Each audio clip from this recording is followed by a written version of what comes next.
মুসলমান ভাই বোনদের প্রতি আমার সালাম, আসসালামু আলাইকুম। এবং অন্য ধর্মের ভাই বোনদের প্রতি আমার শুভেচ্ছা। আমি ডাক্তার মোহাম্মদ সোহেল রানা। আজকে আলোচনা করব ঘুমের ঔষধ এবং ঘুমের সমস্যা নিয়ে। আপনি একজন ডাক্তারকে দেখালেন কোনো একটা সমস্যার জন্যে, সেই প্রেসক্রিপশন নিয়ে আপনি একটা ডিসপেন্সারিতে গেলেন। ডিসপেন্সারির যিনি দোকানদার বা যিনি আসেন তিনি আপনাকে বললেন যে আপনার কি ঘুমের সমস্যা আছে, ডাক্তার তো আপনাকে ঘুমের ওষুধ দিয়েছে। আপনি চিন্তা করলেন, না আমার তো কোনো ঘুমের সমস্যা নেই, তাহলে ডাক্তার আমাকে কেন ঘুমের ওষুধ দিল? ডাক্তার কি তাহলে ভুল করে আমাকে ঘুমের ওষুধ দিয়েছে? অনেকে যেটাকে ঘুমের ওষুধ হিসেবে মনে করে, সেটার আপনার শরীরে অনেক ভূমিকা বা কাজ রয়েছে। ঘুম তৈরি করা অনেকগুলো কাজের মধ্যে একটি কাজ। আপনি যে ওষুধটাকে ঘুমের ওষুধ হিসেবে মনে করছেন, ডাক্তার হয়তো আপনাকে অন্য কোনো সমস্যার জন্য এই ওষুধটি দিয়েছেন। তাই ডিসপেন্সারির দোকানদার বা ব্যক্তির কথায় বিভ্রান্ত না হয়ে আপনি সেই ডাক্তারের কাছ থেকে জেনে নেবেন যে ওষুধটাকে কেন দেওয়া হয়েছে। আপনার যদি ঘুমের সমস্যা থাকে তাহলে আপনি কি করবেন? আপনার যদি ঘুমের সমস্যা থাকে তাহলে আপনি স্লিপ হাইজিন মেনটেন করবেন।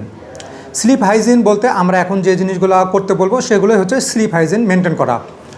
প্রথমত ঘুমের পরিবেশ, অন্ধকার নিরিবিলি পরিচিত পরিবেশে ঘুমাতে হবে। আপনাকে কিছু কাজ করতে হবে। প্রতি রাতে নির্দিষ্ট সময় ঘুমাতে যাবেন এবং নির্দিষ্ট সময় ঘুম থেকে উঠবেন।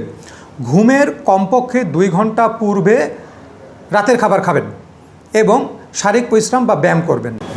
স্লিপ হাইজিনের আরও একটি অংশ হচ্ছে, যাদের ঘুমের সমস্যা থাকবে তারা কিছু কাজ করা থেকে বিরত থাকবেন। ঘুমের বিছানায় টিভি বা মোবাইল দেখা যাবে না। ঘুমের বিছানায় খাওয়া থেকে বিরত থাকতে হবে।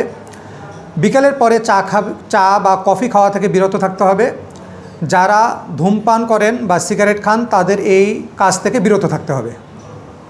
বিছানায় শুয়ে ঘুম না আসলে বারবার ঘড়ি দেখা যাবে না। একান্ত যদি ঘুম না আসে তাহলে বাইরে থেকে একটু হেঁটে আসতে পারেন। দুশ্চিন্তা করা যাবে না। সব ঘুমের ওষুধ নয়, তবে অনেক ঘুমের ওষুধ খেলে তা অভ্যাসে পরিণত হতে পারে।